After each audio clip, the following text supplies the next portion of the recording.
Hoy vamos a hablar del capítulo 6 del libro de los Hechos. Como habíamos visto en capítulos anteriores, la iglesia del Señor Jesucristo estaba creciendo muchísimo.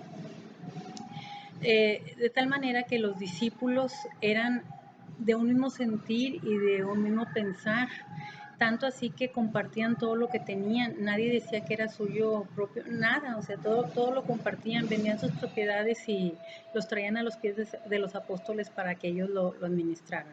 Bueno, al crecer la iglesia, pues había gente de diferentes lugares, ¿verdad? Aquí la palabra dice que hubo murmuración de los griegos contra los hebreos de que descuidaban a sus viudas, que no se les atendía en las necesidades que ellas tenían diariamente.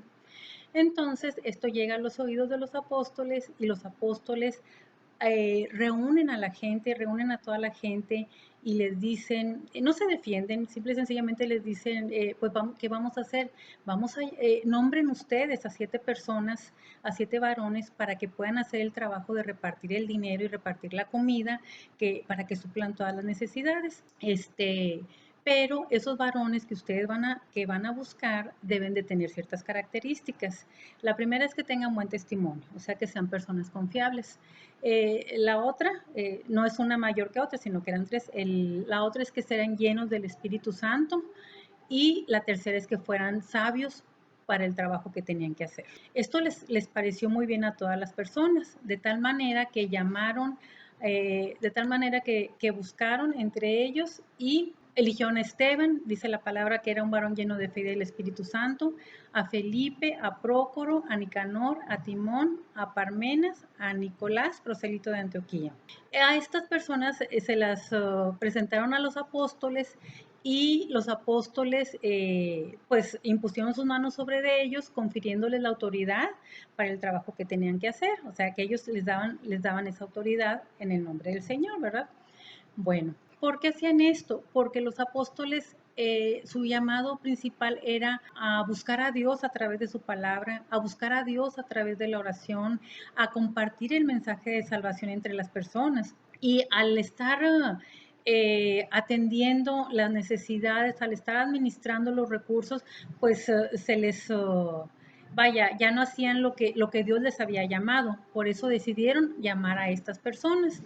Como consecuencia de haber llamado a estas 7 personas para que realizaran el trabajo administrativo y los apóstoles siguieran con el llamamiento de Dios, de buscarle en oración, de buscarle en la palabra y de compartir el mensaje de salvación, la iglesia siguió creciendo, se siguió multiplicando mucho en Jerusalén, de tal manera que aún los sacerdotes judíos venían al conocimiento de Dios, o sea, aceptaban a Jesús como Señor y Salvador. Y aquí podemos aprender varias cosas. La primera es que no nos debemos de distraer del llamado de Dios, ¿sí? Dios, Dios tiene un propósito para cada uno y no debemos distraer el llamado con otras cosas. No porque sean menos importantes, sino simple y sencillamente porque Dios a cada uno le da un trabajo que hacer. Muy bien.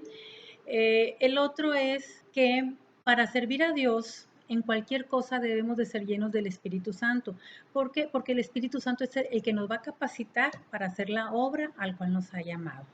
Así dice su palabra. Y la tercera es que debe haber disposición en nuestros corazones para servirles, no importando el trabajo al cual nos llame el Señor.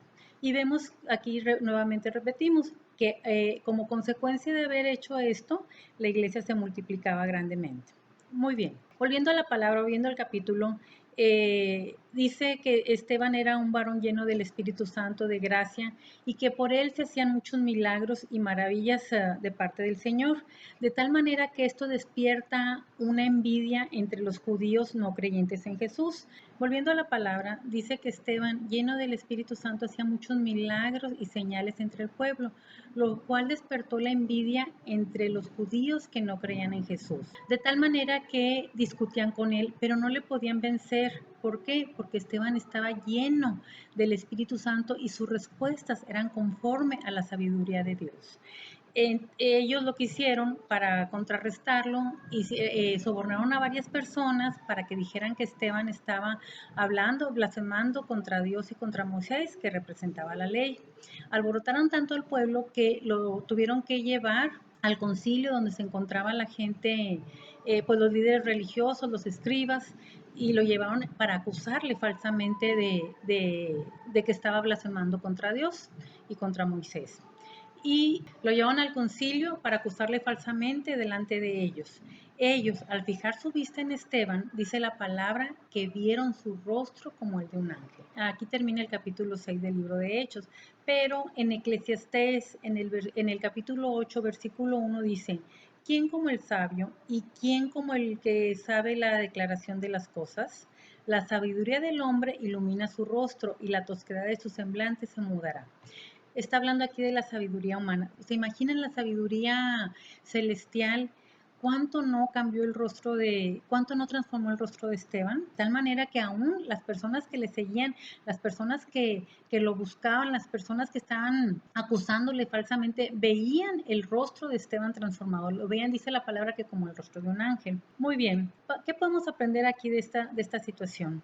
Pues podemos aprender que Dios te puede llenar. Si tú estás dispuesto, Dios te puede llenar de su presencia y te puede usar para hacer muchas cosas, muchas señales, para poder compartir con gracia, para poder alcanzar a otros, que te puede llenar de su sabiduría pues para alcanzar grandes cosas. Y tanto así que hasta tu rostro puede ser transformado, que tu vida sea llena del Espíritu Santo de tal manera que tu vida sea como la de Esteban, llena del Espíritu Santo, de tal manera que aún tu rostro sea transformado por su acción en tu vida. Dios te bendiga.